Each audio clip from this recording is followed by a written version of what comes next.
Hey everyone, welcome back to Residence Homestead. I thought I would today make some soap with you all. We've been in the kitchen all week renovating and there's more to do than I thought there was to do. So covered in dust in there, and Andy has said, tools down, you are going to get grumpy, you need to have a break and do something you enjoy. Can't garden at the moment because the renovation's outside, so the second thing I enjoy most is making things. So I'm in here in the soap workshop making soap. Today we're going to make stinging nettle soap. I've just put this one on our Facebook page. It's just come out of the mould and is ready to cure for purchasing. And a few people said, how do you make soap? Well, I thought I'd show you how I make this soap because this is one I'll be selling very soon. Beautiful colours for Christmas. It's not a beginner's soap, but it's not an overly complicated soap either. Hope you enjoy watching this video and making soap with me. Thanks. I've got my stinging nettle dehydrated powder. So you can see it's got that real vibrant green colour. I have, how much coconut oil have I got? Let me give you the actual ingredients in case you are a soap maker and you think, yeah, I want to give this one a go. This one is 90 grams of coconut oil. So obviously it's a cold day here today, in spring again, but I've used 90 grams of coconut oil and I've infused probably about a tablespoon of the powder in it. So I melted this a few days ago, popped the powder in it, gave it a good stir. It's gone hard. I've remelted it. I don't know that you need to do that a few days in advance. I actually think it will turn green pretty quickly. Then in this one I have Aldinga olive oil and a little bit of rice bran oil because I've run out of olive oil. And again, I had infused it. You can see the remaining dregs in there. So I just tipped a bit of stinging nettle in, I don't know how much, and filled it up with olive oil, and that's sat in a dark cupboard for a couple of days. You don't want your oil to go rancid. Yeah, so it's kind of, you can't really see because it's stainless steel. Olive oil gives a little light greenish yellowy colour to it anyway. So, and then I've added a couple of tablespoons, not a couple, probably 1 tablespoon of stinging nettle powder to it because I don't know if you see those flecks. I don't mind those flecks. I think they look okay. Some people wouldn't like it. Depends what finish you like on your soap. But yeah, I don't know. I think the flecks are okay. So and it just gives you a little bit extra of the stinging nettle. In this one, I'm going to have to melt this again. I've got a little bit of shea butter just to give it a bit more of a luxurious soap. Sorry, so that was 800 grams. Just 10 grams, 90 grams of the coconut oil, and then the goat's milk. I've got just over 140 grams. So I pre-measure it into the jug, stick the jug in the freezer, and then I know I've got the right amount frozen ready to go. You can do it different ways, ice cube trays, and then measure out the ice cubes, you know, all that kind of thing, but that works well for me. I have a freezer in my soap workshop, so I can do that. And then I've just actually broken it up a bit with a knife. This is not a beginner's soap using goat's milk. This would be, you've made a few beginner soaps and you're trying out different things. The reason I break it up is because the cream of the soap will sit on top. So if I was to add the sodium hydroxide to that hard, it'll start reacting with the fats in the milk. Even though goat's milk is a really light milk, it still does have those fats that sit on top, and you'll get lots of white flecks in your soap, which is fine, but it'll also start reacting with the lye. So lye sodium hydroxide. So yeah, I just break it up a little bit so it's not all on top. And then my sodium hydroxide, I've got 119 grams in there. It is a chemical. It's not in the end result. People say, can I buy soap without sodium hydroxide in it? All soaps don't have sodium hydroxide in it. That's why they're called soaps. They go through a process called saponification. where this chemical reacts with all the fats and everything else to give you the end product. So it's not present in the end product unless you're making soap and don't know what you're doing, and then there is that risk, of course. Yeah, so that's the sodium hydroxide. That's it. I don't add any of those detergent type products. You know, some of those creamy soaps that you commercial soaps and you think, oh, so creamy. It is full of nasty chemicals.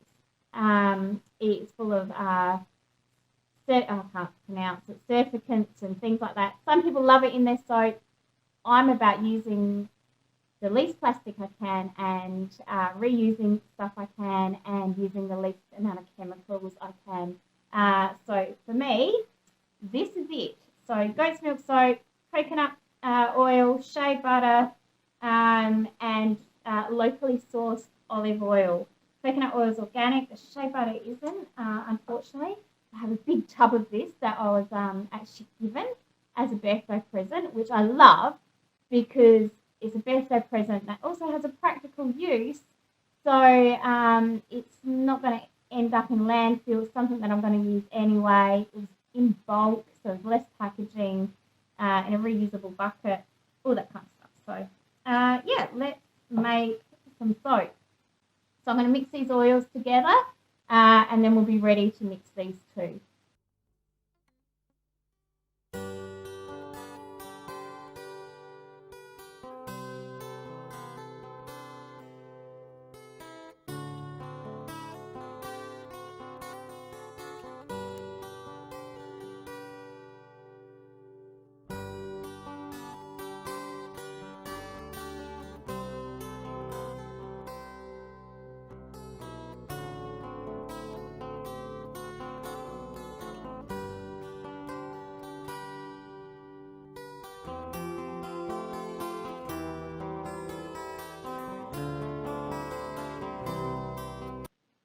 All right, so now's the scary part of soap making, and that is mixing the sodium hydroxide with the goat's milk. So for this, it can burn. It heats up. It's a hot product. So goggles on to protect the eyes and gloves, long sleeve, because splashes will burn. So I've got a sink right there. If I do get a flick of anything, I'll wash it straight away. Yeah, so you do get burns. That's it. You always add the sodium hydroxide to the goat's milk, but this is not a beginner's soap course. This is about using stinging nettles. So you slowly add the sodium hydroxide to the milk and keep stirring as you go. So I literally just sprinkle a little bit in. And I know this frozen milk won't react too fast, so I've got a bit of time. And basically, that's all you do. So I'll just keep mixing that around, and it will start melting the goat's milk as it heats up.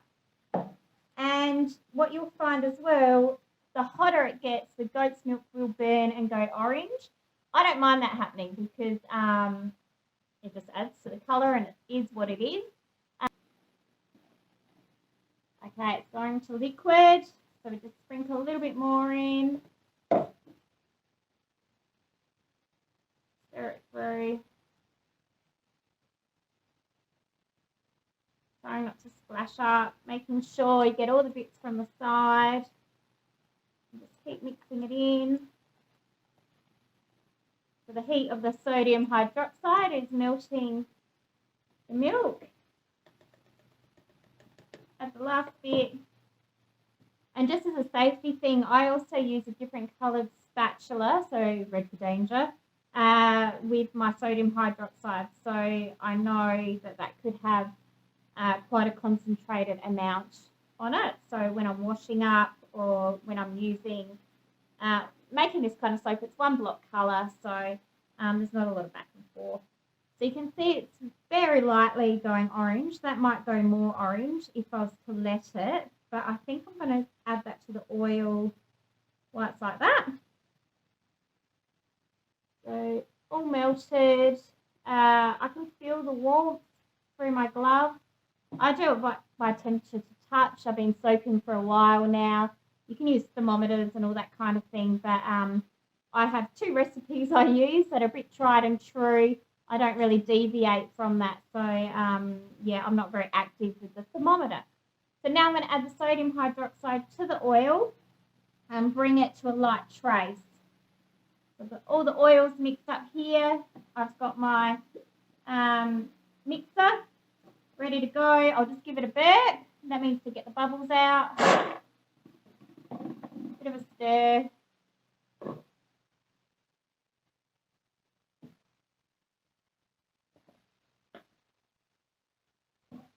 And just trickle it in.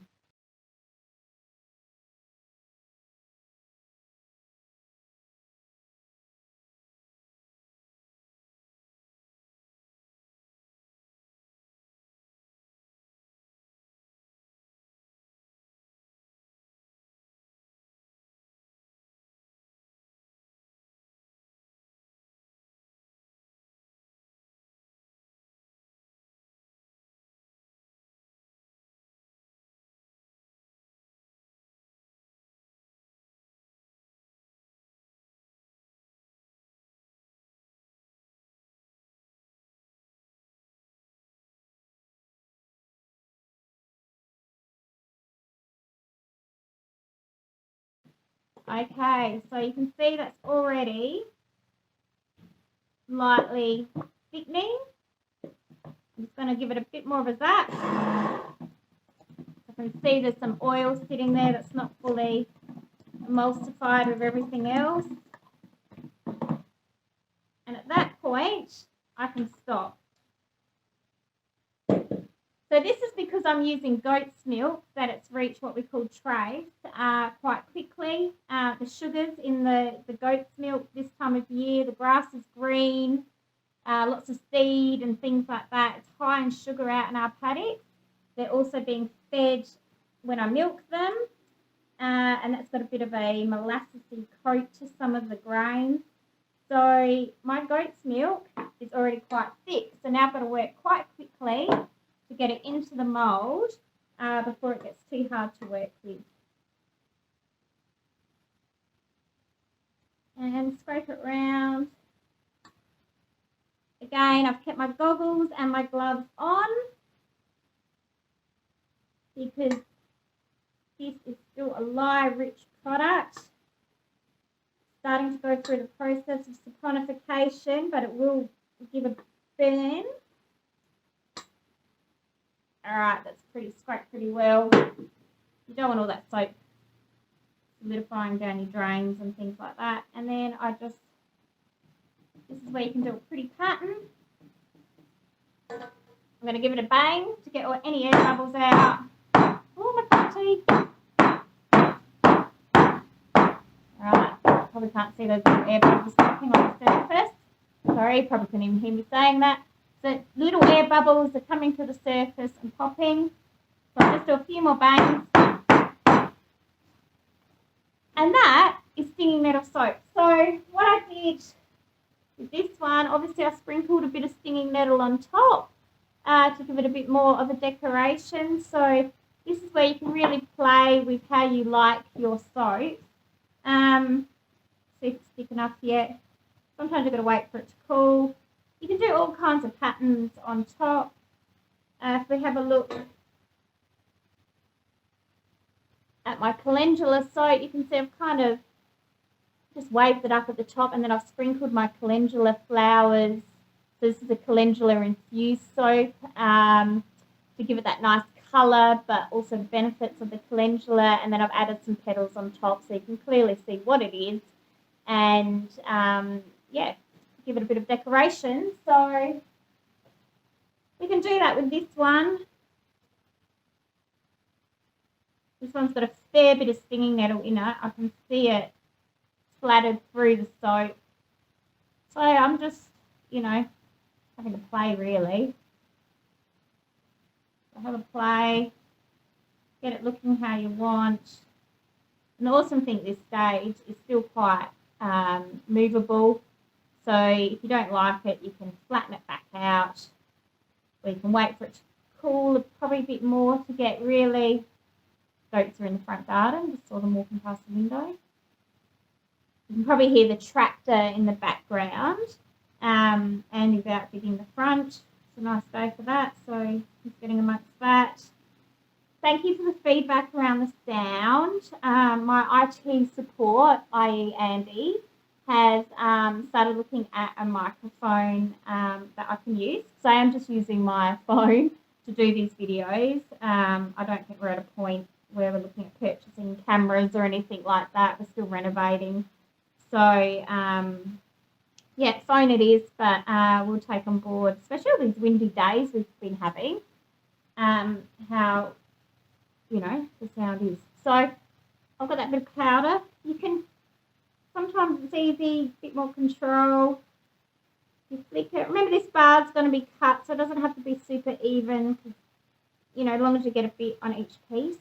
It has such an earthy smell to it, which I can understand why some people wouldn't like it, but I love that earthy smell. Now, I should have probably said, if you want to add essential oils, go for it. I don't add essential oils, so I'm not going to give advice on that. It's a wash-off product. Soap's not meant to scent your body or anything like that. If it's scenting your body, I'd be a little bit worried about why your wash-off product is smelling on you when you're finished showering, and perhaps have a think about what's being put into that product. But, you know, sometimes it is nice to have a nice smell in the shower. But anyway, I choose to go natural. So there it is. That is the finished soap. This is how hopefully it'll look at the end. I'm thinking it might be a little bit darker than this one, given I've added a bit more of this stinging nettle. Thank you, everyone, for joining me to make soap today. Thank you, husband, for saying, hey, you need to have a break from this. You're going to get grumpy. So, yep, good idea.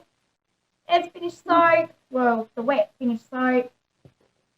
So this one will be for sale soon on my Facebook page, and a few people have started putting orders in, so thank you very much for that.